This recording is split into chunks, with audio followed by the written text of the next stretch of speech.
Good morning बच्चों, मैं विशाल शर्मा, आपका फिजिक्स का टीचर, आपका वेलकम करता हूं आपके प्यारे से यूट्यूब चैनल पर। आज हम क्या पढ़ने वाले हैं बेटा? आज मैं पढ़ाऊंगा आपको power and intensity of travelling wave. Last lecture में हमने क्या सीखा था बेटा? काइनेटिक एनर्जी और potential energy as a function of omega t और के एक्स। सीखा था कि नहीं सीखा था? बिल्कुल सीखा था सर। तो अब हम क्या पढ़ने वाले हैं? पावर कि ट्रैवलिंग वेव कितनी पावर एसोसिएट होती है ट्रैवलिंग वेव के पास, और ट्रैवलिंग वेव के पास कितनी इंटेंसिटी होती है। चलो स्टार्ट करते हैं, पेन कॉपी निकाल लो, फटाफट स्टार्ट करेंगे। सबसे पहली बात मैंने आपको लास्ट लेक्चर में सिखाया था potential energy per unit x, potential energy per unit what? Per unit dx। dx क्या है बेटा? Elemental length of string. dx is what? Elemental length of string. तो क्या सीखा था हमने बेटा? ये मैंने आपको सिखाया था t/2 del y del x का स्क्वायर। बोलो सही बात है। Similarly kinetic energy per unit x, per unit x क्या है? बोलो डिफरेंशियल एलिमेंट ऑन स्ट्रिंग, ठीक है ना? Differential length element on string. तो kinetic energy per unit x हमने सीखा था μ/2 डेल y डेल टी का होल स्क्वायर। बोलो सही है। ये था potential energy per unit x, ये था kinetic energy per unit x. तो टोटल एनर्जी क्या सीखा था हमने? Total energy per unit change in x what? क्या सीखा था? t/2 del y del x का स्क्वायर प्लस, जल्दी बोलो, μ/2 डेल y डेल टी का होल स्क्वायर। सही है बालक? बिल्कुल सही है। अब मेरी बात सुनो, आप आपको y as a function of omega t और के एक्स पता है, मतलब y as a function of x t पता है आपको? क्या था? a sine omega t minus k x plus phi मेरी ट्रेवलिंग वेव थी। याद आया आपको? बिल्कुल याद आया sir.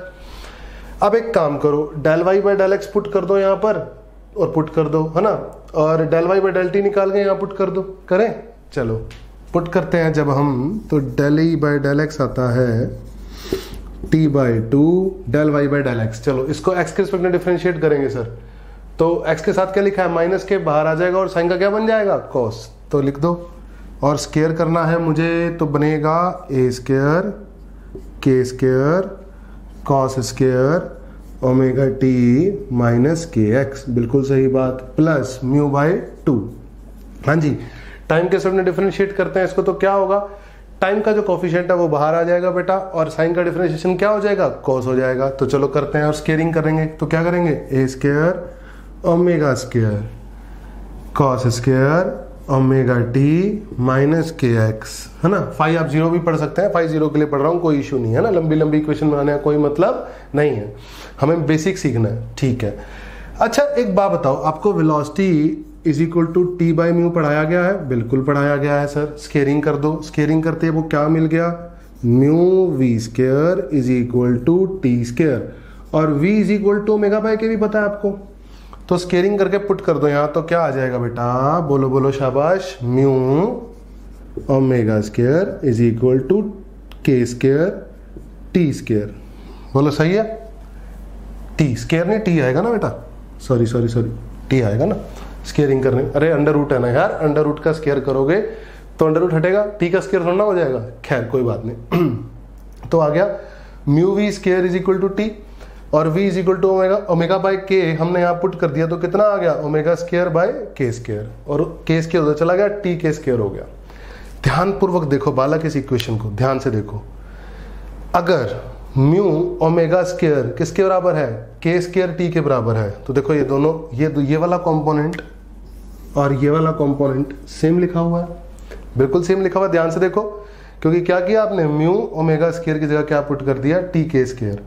T k square put करते ही T k square A square cos square omega t minus k x, और हाफ हो गया ये T k square A square by 2 cos square omega t minus k x. बोलो सही है? और बाय 2 तो डिवाइड बाय 2 हो गया। क्लियर है?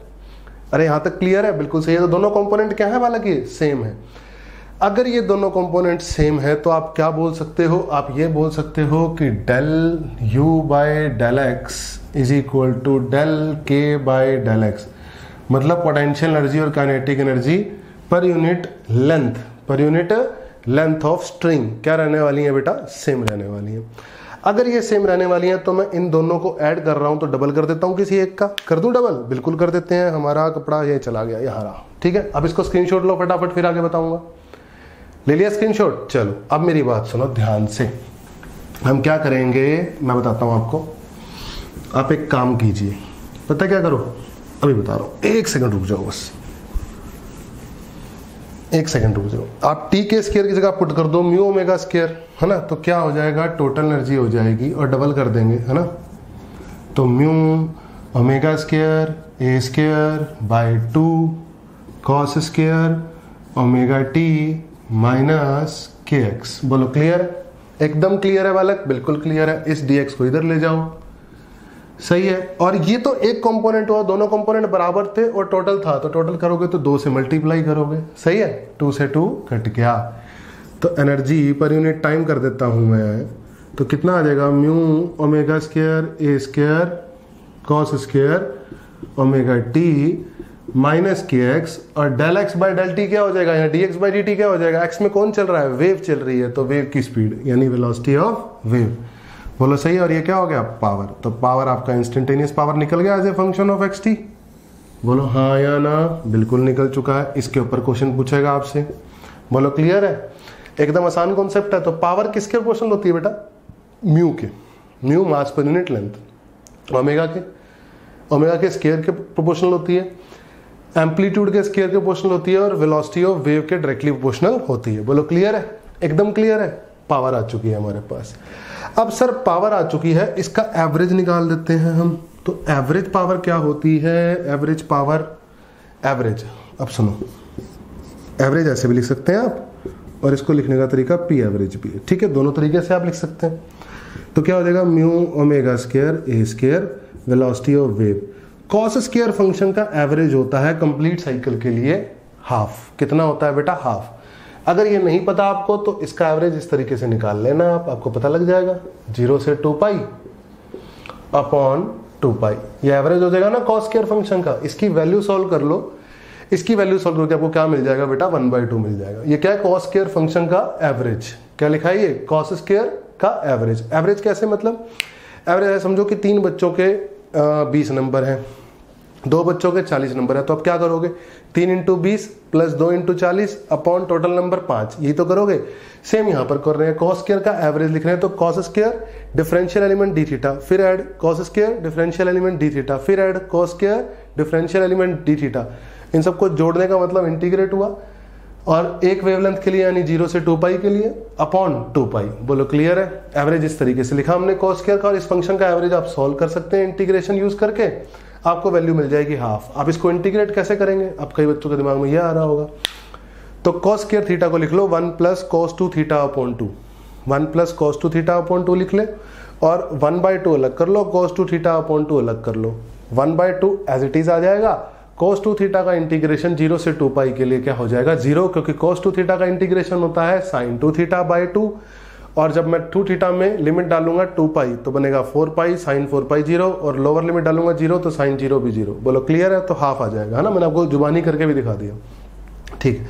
This is what our average power, this is what average power. अब टर्म आती है इंटेंसिटी, फटाफट से स्क्रीनशॉट लो, फटाफट से स्क्रीनशॉट लो, इंपॉर्टेंट टॉपिक चल रहा है, बिल्कुल टाइम वेस्ट नहीं करना, ठीक है, ले लिया। अब हम पढ़ते हैं इंटेंसिटी। इंटेंसिटी किसी को पता है इंटेंसिटी क्या होती है, बोलो। इंटेंसिटी होती है sir energy per unit area per unit time, है ना, यही तो होती है, बिल्कुल सही बात है। तो आपके सर भी यही कह रहे हैं, इंटेंसिटी होती है sir energy per unit area, area को एस लिख लो आप, क्योंकि ए एम्पलीट्यूड मान रहा हूं मैं, per unit time. Sir energy upon time तो पावर होती है, तो कुल मिला के पावर को अगर मैं एरिया से डिवाइड कर दूं, क्रॉस सेक्शन एरिया से क्या कर दूं मैं, डिवाइड कर दूं, तो क्या आ जाएगा मेरा, इंटेंसिटी आ जाएगी, बिल्कुल सही बात। अब ध्यान से सुनो, म्यू क्या होता है, म्यू होता है मास पर यूनिट लेंथ, ठीक है, और रो क्या होता है, डेंसिटी, मास पर यूनिट वॉल्यूम। बोलो सही है, क्लियर है। अब dm/dx देखो ना, मास और वॉल्यूम हो गया s/dx, है ना, तो मास पर यूनिट लेंथ हो गया आपका रो, सॉरी म्यू, तो म्यू बाय एस, तो म्यू हो जाएगा रो एस। म्यू क्या हो जाएगा बेटा, रो एस, पुट कर दो। तो इंटेंसिटी आ चुकी है सरकार, कितनी, जल्दी बोलो। इसको किससे डिवाइड करना है, एरिया से, और म्यू की जगह क्या पुट करना है, रो एस, तो पुट करो शाबाश, rho S omega square A square velocity of wave by 2, और नीचे किससे डिवाइड करोगे इसको, एस से, एरिया से पावर को डिवाइड करोगे तभी तो इंटेंसिटी पाओगे यार, बिल्कुल सही बात है। एस से एस कट जाएगा सर, तो इंटेंसिटी का फॉर्मूला आ चुका है, इसको भी ध्यान रखना है, rho omega square A square velocity of wave by 2। Clear है? This is the formula for intensity and this is formula for average power. Be careful about these two formulas. These two formulas are very much important. ठीक है, hope करता हूँ ये video आपके लिए बहुत beneficial रही होगी। ठीक है, और इस वीडियो के ऊपर काफी अच्छे कॉन्सेप्ट पर क्वेश्चन बन के पूछ सकता है आपसे, ठीक, क्वेश्चन बनाकर पूछ सकता है। क्लियर है? तो छोटी छोटी बातों को ध्यान रखना बेटा, इन फॉर्मुलों को ध्यान रखना है, इंस्टेंटेनियस पावर को ध्यान रखना है। अच्छा, एक छोटी सी बात और बताई थी, potential energy per unit x और kinetic energy per unit elemental length of string, है ना, दोनों क्या होते हैं? सेम होते हैं ट्रैवलिंग वेव के अंदर। बोलो क्लियर है? इस छोटी सी बात भी कॉन्सेप्चुअल क्वेश्चन पूछ सकता है। अच्छा, एक बात, अगर सेम है तो आप ये बोल सकते हो कि जब एक ट्रैवलिंग वेव की चलते हुए काइनेटिक एनर्जी मैक्सिमम होगी, उसी समय उस ट्रैवलिंग वेव की पोटेंशियल एनर्जी मैक्सिमम होगी। सही है? बोलो। और जब मिनिमम होगी पोटेंशियल एनर्जी ट्रैवलिंग वेव की चलते हुए, उसी समय काइनेटिक एनर्जी भी क्या होगी? मिनिमम होगी। अच्छा क्वेश्चन है, छोटे छोटे क्वेश्चन इसके ऊपर बन सकते हैं। अच्छे सवाल मेडिकल, नीट, मेंस, आईआईटी पूछ सकता है। ठीक है, काफी बेनिफिशियल वीडियो है बेटा, आप इसको जरूर देखना, अच्छे से देखना। ठीक है ना? और अच्छे देखा ही है आपने। ठीक है, नेक्स्ट वीडियो तक के लिए good bye, take care, have a nice day, love you all.